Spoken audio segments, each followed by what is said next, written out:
The legendary weapons are the ones of which have a gold rarity to them and that you can find scattered throughout the entire game. Now for half of these, they're definitely deserving of being legendary status, but for the other half, no, I don't even know why they're classified as legendary because they're just not that good. But for today, we're going to go ahead and rank all of these from worst to best based on how well they perform in PvE only. I have like 500 videos on this channel just dedicated to Elden Ring content, and somehow I just haven't made this video yet, so we're just going to do it now. Starting off at the bottom, we have the Eclipse Shotel. Now this is a curved sword, which they tend to be a pretty decent weapon class, but this is a shuttle, which shuttles in particular gets very bad range and very poor base damage. But the trade-off being is that they actually can do some chip damage around shields, which for PvE is borderline useless because there's like 3 enemies that actually have a shield. So these weapons are going to be definitely more for PvP, which the Eclipse Shotel in particular kind of does feel like it's centered around that, because with its weapon skill, it actually does add some Death Blight to the weapon, which that status effect is only going to be useful against other NPCs or other players. Against regular enemies in PvE, it does like literally nothing. There is no effect at all. But the downsides don't actually end there. This thing has very high requirements at 25 Dex and 30 Faith.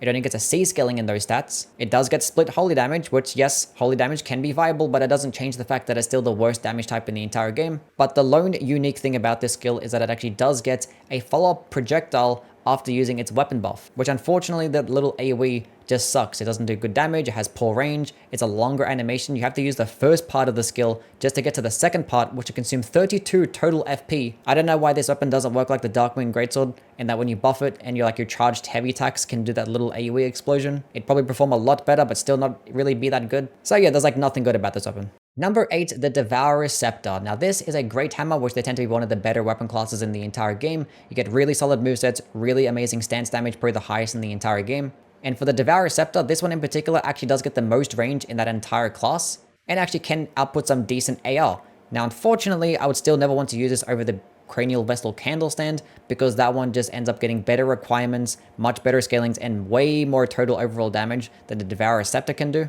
And not to mention the Cranial Vessel Candle Stand gets the much better weapon skill, because this weapon skill, Devourer of the Worlds, is probably the worst skill in the entire game. This thing is straight up fucking trash. For 35 FP, which is ridiculously high, you do this short range AoE attack that has like the longest animation of all time, of which you get 0 hyper armor, so you can get staggered out of it incredibly quickly. And that AoE does such dog shit damage. It's such bad damage. And the only positive thing about this weapon skill is that it actually does give you a little bit of health regen, but emphasis on a little bit, because if you use it against like 1 or 2 enemies, you're getting barely any health back. It only actually gives you a decent amount of health back when you hit like 4 or 5 enemies at once, which is like incredibly situational and borderline impossible to pull off with how long the animation is. Like, I don't know how this is in the exact same game as the Blasphemous Blade, because that weapon skill goes way further, does way more damage, gives you more health, and for less FP. Like, what is the purpose of this weapon? It's such a shame, because it's like one of the coolest looking weapons in the game as well. Look how cool this shit looks. And it's fucking trash. Number 7, the Grafted Blade Greatsword. Now, if this weapon actually had a lot less requirements, it would be used by literally everybody, because its weapon skill is actually incredibly useful. But even then, nobody would ever want to use it for its weapon itself, because it's just incredibly mid. Does basic damage, it's just pure physical damage. You get a B scaling in strength, you can't infuse it, you can't buff it. It's on the heavier side, average range, average moveset. It doesn't really have too much going for it, but its weapon skill, Oath of Vengeance for 20 FP, actually does give you +5 to every single stat for 60 seconds, which yes is probably going to be more beneficial at early game, but the fact that you just get +5 to every single stat means you get a little bit more health, more stamina, and just more damage, or you could just meet the minimum requirements for a lot of other spells that you probably wanted to use as well. But the best thing about this buff is that it's unique, so it actually stacks with things like your aura buffs like Golden Vow, or your body buffs like Flame Grant Me Strength, and you can just throw this buff on top. And when you actually remove the weapon, you still retain the buff, which is definitely going to be the only thing that you actually use this weapon for. You use the skill, you take the weapon off, and then switch back to your main weapon. And that is literally it. That is how you use the weapon itself. But the reason why not many people actually do use this weapon is because it has a 40 strength requirement. So it's something they can only really do when you have a strength-based build. If it had like a lower requirement, like 25 to 30, it'd probably be used by a lot more people, but I feel like then it'd probably end up being pretty broken. Number 6, the Golden Order Greatsword, perhaps the most disappointing weapon in the entire game, and I don't think it's even close. This thing should have just been like the Darkwind Greatsword, but just holy damage instead. Now yes, the fact that it does do holy damage is going to make it be lower on the list, but I'm not too mad at the fact that it does do holy damage, because I actually love holy damage aesthetically and it makes it look really cool. But once again, it's not going to change the fact that it's still the worst damage type in the entire game. But there are going to be like 2 major downsides to this weapon itself. One, its requirements and scalings, Why does this thing get a 21 dexterity requirement and a descaling in dexterity? That makes no sense. I'm putting all these points into dex just to get a little bit more physical damage, which, speaking of which, why doesn't it do pure holy damage? It should be doing pure holy damage instead. It's literally made out of fucking light. Where is the physical damage coming from? Because obviously split damage in this game is kind of ass. But I guess the fact that it does do physical means that it's kind of a little bit better because holy damage obviously isn't that great. But if it had like a pure faith scaling and a pure faith requirement, it'd be like a really amazing option and another alternative to the coded sword. But the most disheartening thing about the weapon is going to be its skill, Establish Order, which it actually does perform nicely, does some good total overall damage, especially with that follow-up projectile attack. But why didn't this thing just work like the Darkwind Greatsword? Or better yet, actually give this weapon skill a stance, so similar to like Unsheath or Square Off or the Death's Poker, where you hold on to the button and click R1 to probably just do the AoE attack, or click R2 to do the projectile attack. If it worked that way, it would be like an S tier weapon. It would be so fucking amazing. Because the best thing about this skill is the projectile attack. But it takes forever to get to it, and it consumes 40 total FP just to do that projectile. This is like one of the coolest looking weapons in the entire game. It's literally a legendary one. It's a gold rarity. Make it fucking good. Number 5, we have the Ruins Greatsword, which this is kind of where the list starts as to which weapons do deserve to be legendary, because the Ruins Greatsword is an absolute machine. It gets an S scaling in strength, gets a really solid total overall AR. It's a colossal sword, so you get a decent moveset, and for this weapon specifically, its charged heavy attacks do add a little bit of an AoE afterwards, which doesn't really do much, but, you know, bonus damage is bonus damage. But obviously, the best thing about it is going to be its weapon skill, Waves of Destruction, which for 25 FP just shoots out this massive projectile, goes through enemies, sends them flying, does really good stance damage, pretty quick animation as well. It's just really solid. Now, there are going to be a couple of downsides to this weapon itself. One, its 50 strength requirement is incredibly high. 2, it gets like an intelligence scaling and requirements, and it kind of just like sits there. It does not really much of a purpose to it, because obviously you're not really adding too much to your magic damage. So you kind of just go meet the minimum requirements of 16 intelligence and just put the rest of the points to strength. This weapon also gets very poor range for a colossal sword, despite it being the tied for the heaviest as well, which is kind of annoying. And obviously, the Blasphemous Blade weapon skill is just going to directly outclass it. Works the exact same way, but Blasphemous Blade would probably end up doing more damage and obviously give that a lot more health regen. But this one is still going to have its use because obviously it's just meant for strength-based builds, and its skill is still a little bit cheaper as well. Number 4, the Marais Executioner's Sword. Now, this is going to be one of the best strength and arcane weapons in the entire game. You get some nice total overall AR. It's a great sword, so it gets a pretty decent moveset. You get some average range as well. It does get some split magic damage, which is kind of weird, especially paired with an arcane type of scaling. But I guess having magic damage kind of makes sense because the weapon's like floating and all, so I guess that's going to require some type of magic to use. But obviously the best part about this weapon is going to be its skill, the Ochad's Dancing Blade, which probably ends up being one of the best damage to FP ratio skills in the entire game, because for 15 FP, you can output ridiculous amounts of damage. And against smaller enemies, you can stun lock them extremely well, and it can just like melt them so fast that's not even funny. Now, even then, despite how much damage that it actually can output and how cheap the skill is and how well that actually can perform,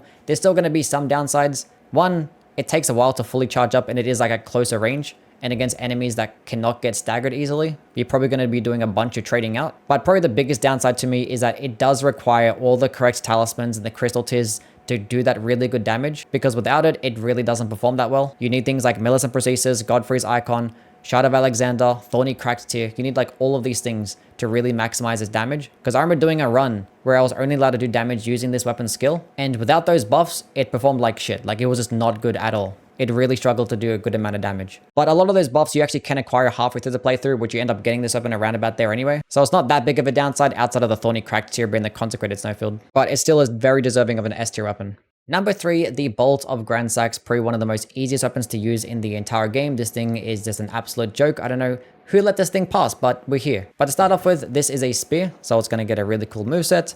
Does actually get split lightning damage, so you're getting piercing damage and lightning damage in one, which are probably the 2 best damage types in the entire game. And this thing also does get amazing range. Like, the range is like really good. But yet again, the best thing about it is going to be its skill, Ancient Lightning Spear, which is probably like the best projectile in the entire game. This thing goes incredibly far at insane speeds and does some really good damage for only 24 FP. And when you have it fully charged, it can just do ridiculous amounts of damage. Like, how is it that as a skill can travel that fast, go that far, do that much damage for only 24 FP? What the fuck? Now, once again, this weapon is not going to be without any downsides. Its requirements are not that forgiving at all. 20 strength and 40 dexterity, which you do acquire this weapon at Lendel, so by the time you do arrive there, you probably have the requirements anyway, but it's still not going to be that forgiving.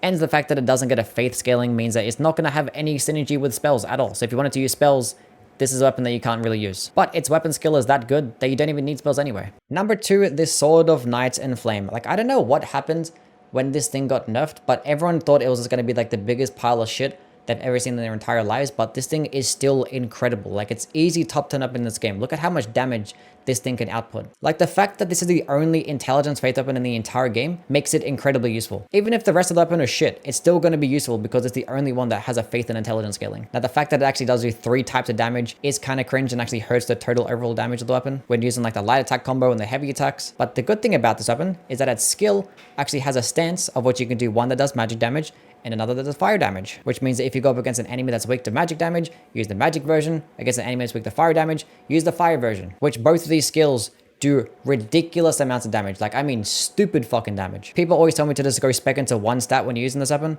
No, spec into both equally, because even at lower stats, it still performs extremely well. Now, the way I actually like to use it is that when I'm about to fight a boss, I actually would commit to using just the one. Like, say I'm fighting a boss that's weak to fire damage, I probably put on the faith-based tier, the fire tier, Fire Scorpion Charm and Flame Get Me Strength, and I'll use those buffs to kill the boss. But against almost every other boss that's not weak to fire damage, I'd probably stick with the magic based one because I actually like the magic based one more. Then in that instance, you use the intelligence tier, magic Scorpion Charm, and you also can use things like Terra Magica and the Spellblade set. And when using these buffs, it can just do way more damage than the fire-based version. And also it does consume less FP and actually go further. So for single target damage, the magic-based skill is going to be a lot more useful. But the fire-based one does have that nice horizontal spread, so it's good at hitting multiple enemies at once. And it actually does do more stance damage as well. But this weapon is still like ridiculously broken. Like, look how much damage this thing does. This is just not fair. Number 1, the Darkmoon Greatsword. Probably to nobody's surprise, this thing is probably the best weapon in the entire game. It is just ridiculous as to how much damage it can actually output and for how little FP that it actually does use. Now, this thing does actually have a pretty high intelligence requirement at 38, but by the time that you actually get the weapon, you probably have more than enough to actually wield it. Gets a very good intelligence scaling, you get some passive frost build up, and its weapon skill, Moonlight Greatsword for 32 FP,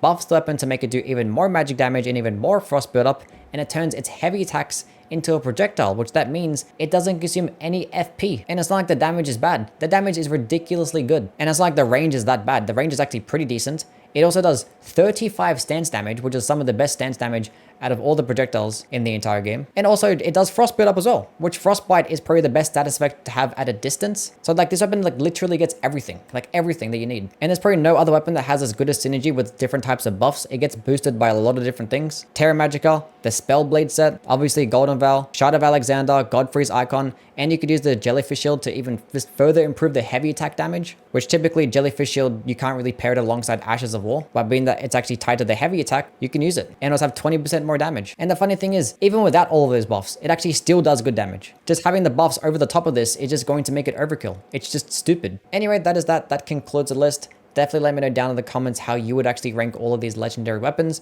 and definitely do like and subscribe as well because I do have some more videos coming along the way. And do follow me on Twitch because I am live there every single day doing a bunch of random challenge runs with all the Souls games. But yeah, see you guys in the next one. Bye.